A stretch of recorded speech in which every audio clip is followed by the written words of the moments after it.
Hello बच्चों, good morning. स्वागत है आपका अपने YouTube channel platform of geography में। बच्चों, लास्ट क्लास में हमने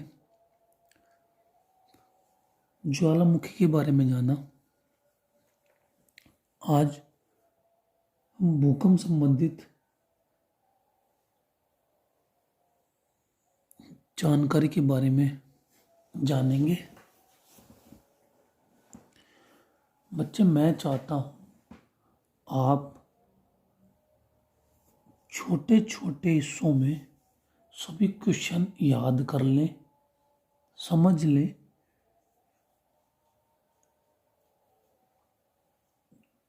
तो बहुत अच्छा होगा, क्योंकि जनवरी के लास्ट या फरवरी के फर्स्ट वीक में आपके एग्ज़ाम हो सकते हैं। तो आप उसके लिए अभी से तैयार रहें। चलो पढ़ते हैं। भूकंप भूकंप भूपटल की कंपन अथवा लहर है। कहने का तात्पर्य यह है बच्चे कि भूकंप भूपटल मतलब धरातल की कंपन या लहर। कंपन मतलब कांपना, या लहर जैसे पानी की लहर होती है। भूपटल की पानी में लहर, पानी की लहर होती है, और ये भूपटल की लहर है। भूकंप को कंपन अथवा लहर भी कहा जा सकता है भूपटल की। इसका यही अर्थ है बच्चे, भूकंप भूपटल की कंपन अथवा लहर है जो धरातल के नीचे अथवा ऊपर चट्टानों के लचीलेपन या गुरुत्वाकर्षण की समस्थिति या गुरुत्वाकर्षण का संतुलन या के संतुलन में अचानक अव्यवस्था होने पर उत्पन्न होती है। जैसे आपने संतुलन मैंने पढ़ाया है, आइसोटेसी पढ़ाया। जब भी प्रकृति में कोई भी असंतुलन बनता है, असंतुलन होता है, कोई भी वस्तु अपनी संतुलन स्थिति से डोलती है या हटती है तो भूकंप आता है बच्चे, या कोई प्राकृतिक आपदा आती है। जब भी पृथ्वी अपने संतुलन से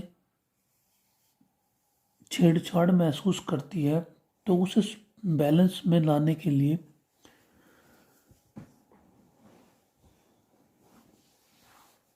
प्राकृतिक आपदा या भूकंप या ज्वालामुखी जैसी घटनाएं होती हैं। ठीक है बच्चे, ये हमने भू संतुलन के सिद्धांत में जाना था। तो यहाँ यही बात आपको समझाई जा रही है। भूकंप भूपटल की कंपन अथवा लहर है। जो भूकंप है वो धरातल की कंपन या लहर है जो धरातल के नीचे व अथवा ऊपर चट्टानों में लचीलापन या ढीलापन या गुरुत्वाकर्षण की या के संतुलन में अचानक अव्यवस्था, अचानक से छोटी सी कोई अव्यवस्था उत्पन्न हो जाती है, जिसे भूकंप कहा जाता है। बच्चे, भूकंप कोई एक निरंतर प्रक्रिया नहीं है। आपने महसूस किया होगा कि हम खेल रहे हैं, पढ़ रहे हैं, और हमें बाद में कहीं से या किसी समाचार से पता चलता है कि भूकंप आया था, है ना बच्चे। तो ये एक अचानक से होने वाली घटना है। ये भूपटल की कंपन या लहर है। ऐसे ही चलती है बच्चे, जैसे पानी में हम कोई पत्थर फेंके और लहरें चारों ओर निकलना शुरू हो जाती है ना। ऐसे ही बच्चे, इसका भी एक केंद्र होता है जिससे ये लहरें चारों ओर पृथ्वी के चारों ओर फैलने लगती हैं। इसीलिए इसे धरातल की कंपन कहा जाता है। ठीक है बच्चे,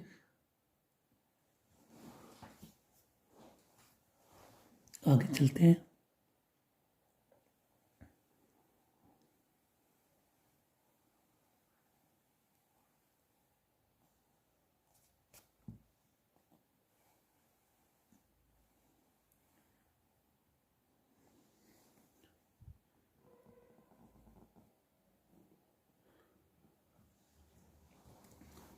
बच्चे, भूकंप के दो कारण हो सकते हैं।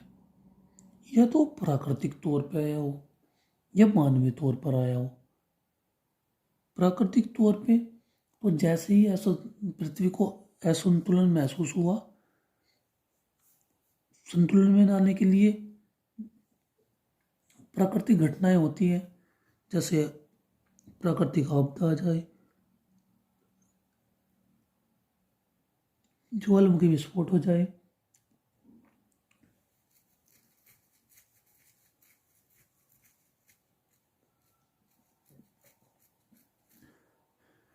और वैसे वैसे इसके बच्चे कुछ प्रमुख कारण हैं। ये दो कारण इसलिए ये ऐसे नहीं आप दो कारण रख दोगे। इसमें के कुछ प्रमुख कारण हैं। जब एग्जाम में क्वेश्चन लिखते हैं तो कुछ प्रमुख कारण लिखे जाते हैं। वैसे बच्चे इसके दो ही कारण हैं, क्योंकि एक प्राकृतिक तौर पर, एक मानवीय तौर पर।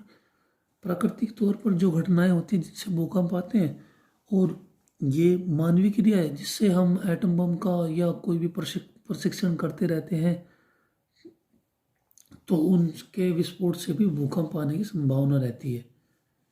ठीक है बच्चे, आइए जानते हैं इसके अन्य प्रमुख का कारण।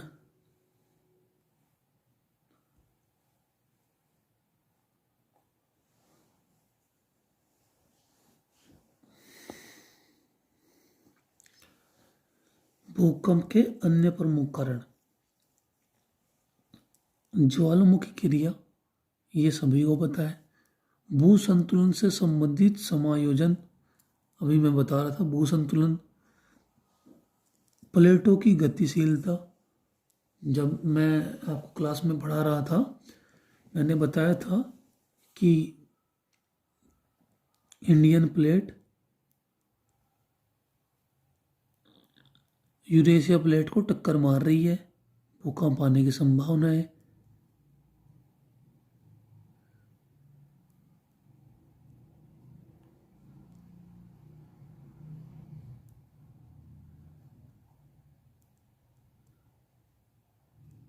उत्तरी अमेरिकी प्लेट और दक्षिण अमेरिकी प्लेट दोनों की टक्कर होती रहती है, भूकंप आता रहता है।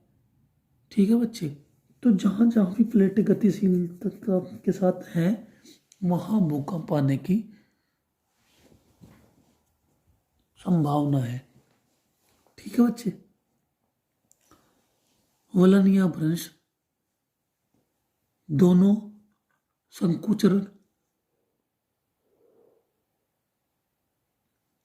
और फैलाव से होते हैं, संपीड़न से होते हैं, जिससे चट्टानों में दरारें पड़ती हैं और भूकंप आता है, चटकन पैदा होती है।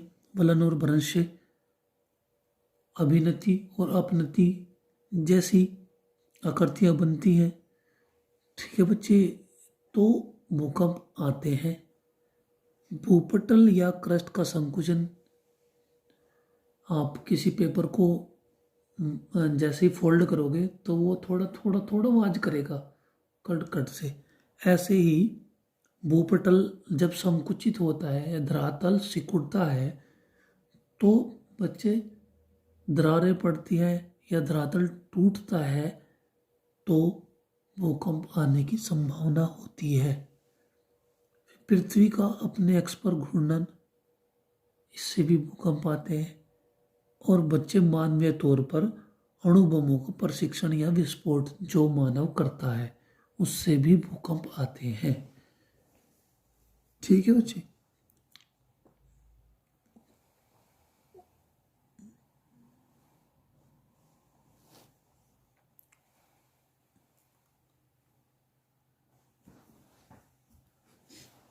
अब बच्चे, जहां से भूकंप चलता है ये आपकी सरफेस है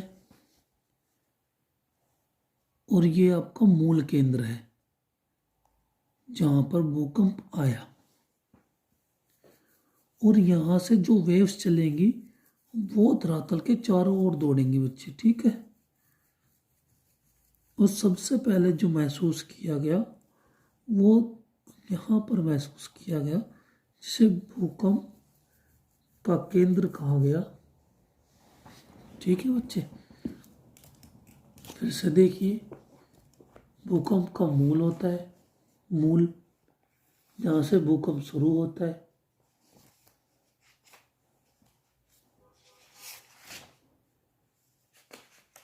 और भूकंप से उत्पन्न लहरें धरातल के चारों ओर फैलती है।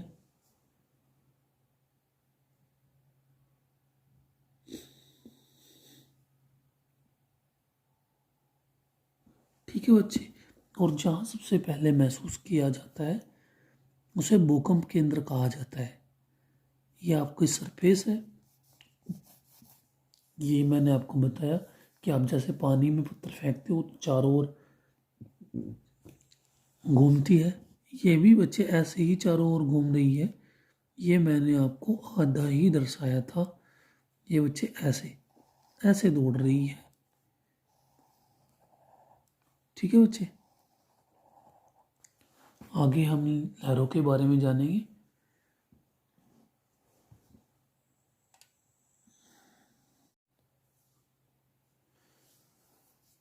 बच्चों, भूकंप विज्ञान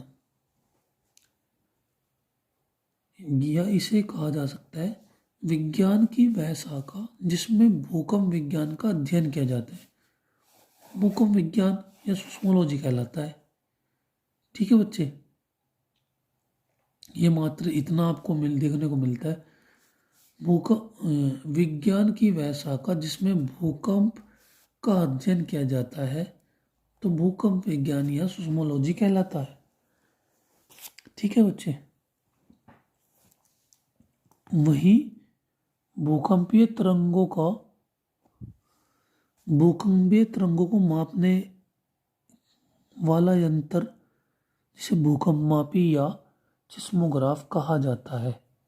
ये बच्चे मैं बताऊं ऐसे ऐसे दर्शाई जाती है। ये ऐसे चार्ट होता है जिस पे भूकंप की ये दर्शाई जाती है। और बच्चे इसमें भी फर्क होता है। ये प्राइमरी वेव्स हैं और फिर जब सेकेंडरी वेव्स आती हैं तो वो कम है या अधिक है, उन्हें भी यहीं दर्शाया जाता है अलग अलग कलर से, ठीक है बच्चे। ये जिगजैग वे में तरंगों को दर्शाया जाता है। अभी हमने बताया विज्ञान की वह शाखा जिसमें भूकंप का अध्ययन किया जाता है भूकंप विज्ञान या सिस्मोलॉजी कहलाता है। भूकंप की तरंगों को मापने के लिए एक यंत्र होता है जिसे भूकंप मापी या सिस्मोग्राफ कहा जाता है, ठीक है बच्चे। आगे चलते हैं।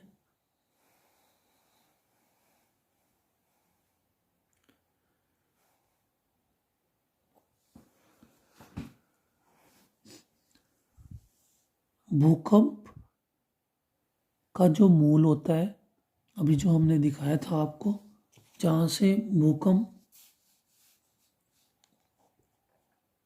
ये धरातल था आपका और यहाँ से भूकंप चला था, तो ये आपका भूकंप मूल था।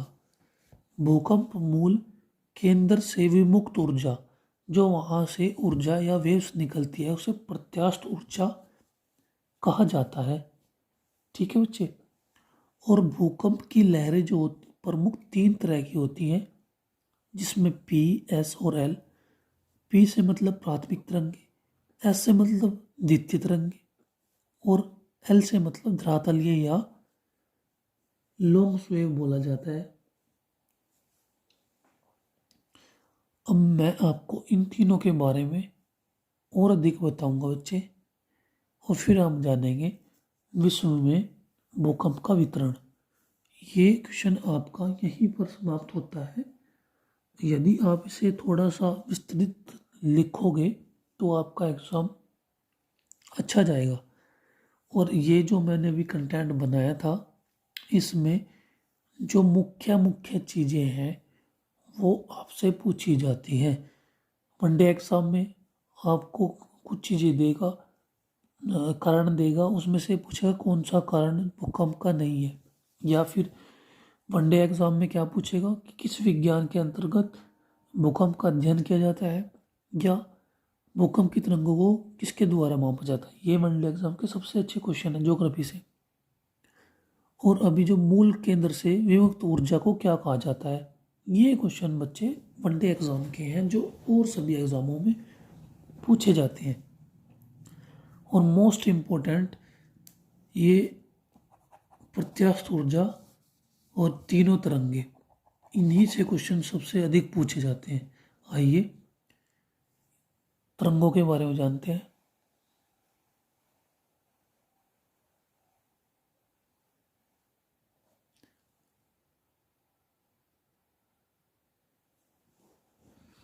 प्राथमिक तरंगे, प्राइमरी वेव्स, तीनों अवस्थाओं में गमन करती हैं।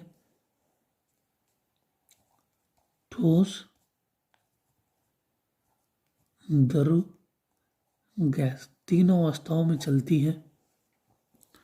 अनुदैर्ध्य तरंगों के समान है और सबसे तेज गति इनकी होती है और सबसे पहले धरातल तक यही पहुंचती है।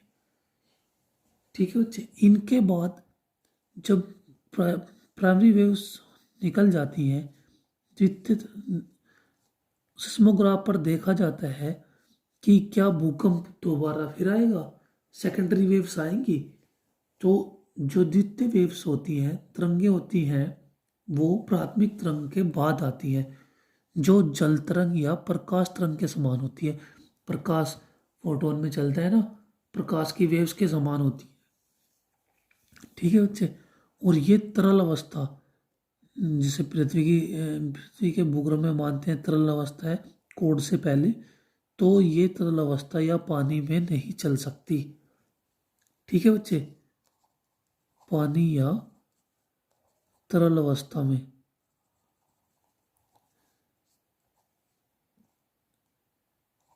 गमन नहीं कर सकती।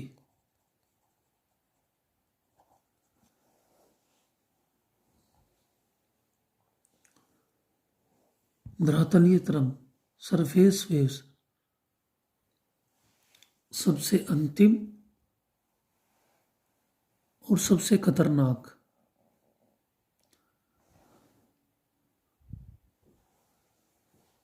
धरातलीय वेव्स या सरफेस वेव्स या लंबी तरंगे या लॉन्ग वेव्स, बच्चे जल व थल को प्रभावित करती हैं, सबसे विनाशकारी हैं और भूपट्टी को उखाड़ती हैं। यदि धरातल ये है तो बच्चे सबसे लंबा मार्ग यही तय करती हैं, क्योंकि ये सरफेस पे दौड़ती हैं। ऐसे जब सरफेस टूटी हुई दिखाई देती है ना, भूकंप ऐसे उथले पड़े रहते हैं, घर वर सब, बिल्डिंग है सब, तो ये पृथ्वी के चारों ओर धरातल से गुजरती है और सबसे विनाशकारी होती है, क्योंकि धरातल पर हम रहते हैं, हमारे जन धन सब धरातल पर पाया जाता है। और धरातल को सबसे ज़्यादा नुकसान पहुंचाने वाली वेव्स इन्हें कहा जाता है, इसलिए इन्हें विनाशकारी तरंगे भी कहा जाता है। ठीक है बच्चे।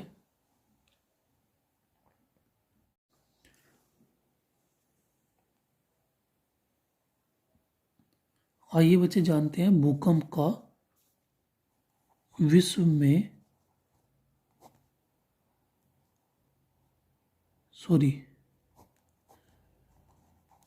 विश्व में वितरण।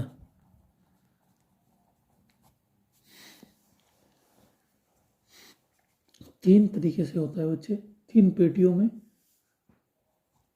नंबर एक, प्रशांत महासागरीय पेटी।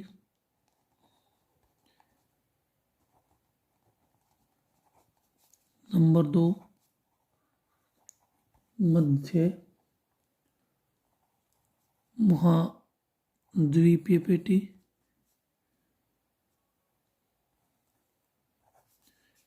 नंबर 3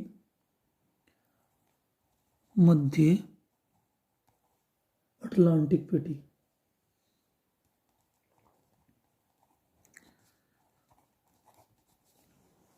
बच्चे जहाँ जहाँ ज्वालामुखी पाए जाते हैं वहीं वहीं भूकंप भी आते हैं, और ये मैं आपको दिखा चुका था, फिर भी मैं आपको दोबारा से वो सब चीज़ें दिखा रहा हूँ।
ये आपका बच्चे विश्व का मैप है, और इसमें मैंने आपको अभी 3 पेटियां लिखवाई।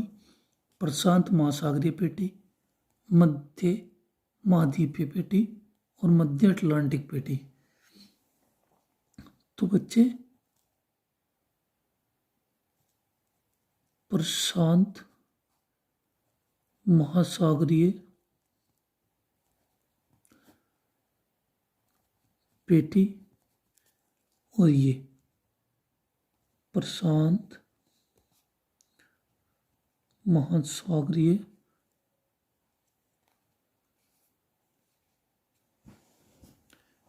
नहीं आ रहा इधर, चलो ये बच्चे इधर ही ये वाला हिस्सा है।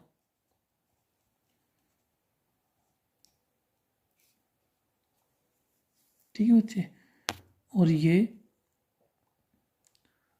मध्य महाद्वीपीय पेटी और ये मध्य अटलांटिक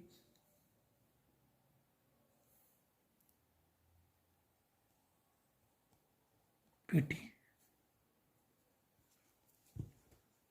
अब मैं आपको दिखाता हूँ, ये नंबर 1, नंबर 1, नंबर 2 और ये आपका नंबर 3। अब ज्वालामुखी जहाँ जहाँ पाए जाते हैं वहीं भूकंप की संभावना अधिक रहती है। यहाँ पर कटक पाए जाते हैं जो ज्वालामुखी से निर्मित है, यही कारण है कि यहाँ भूकंप आते हैं। और ये मध्य पेटी जहाँ से ज्वालामुखी या भूकंप की संभावना अधिक है।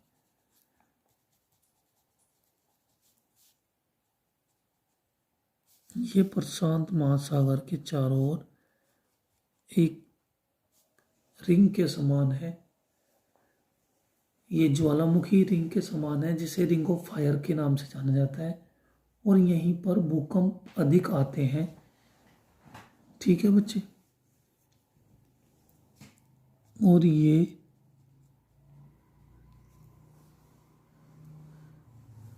अफ्रीका महाद्वीप का क्षेत्र जिसमें भूकंप की अधिक संभावना है। प्रशांत पेटी, अटलांटिक पेटी, बच्चे मध्य अटलांटिक का मतलब यही है क्योंकि मध्य में ही आती है, और मध्य महाद्वीपीय पेटी ये भूमध्य सागर से होते हुए भारत तक यहाँ भी भूकंप आते रहते हैं। ये आपका विश्व में भूकंप का वितरण। बच्चे आपके सामने तीनों पेटी, आपको इसे विस्तृत व्याख्या अपने एग्जाम में देना है, और वनडे एग्जाम में तीनों पेटी दे दी जाती है और इनमें से कोई है या नहीं है ऐसा एक क्वेश्चन पूछा जाता है, या आपको उत्तरी अमेरिका, दक्षिण अमेरिका और आपको यूरोप में से कोई एक क्षेत्र दे दिया जाएगा और पूछा जाएगा कि निम्न में से कौन सा भूकंप से संबंधित क्षेत्र नहीं है। ये आपके वनडे एग्जाम के क्वेश्चन आपसे पूछे जाते हैं।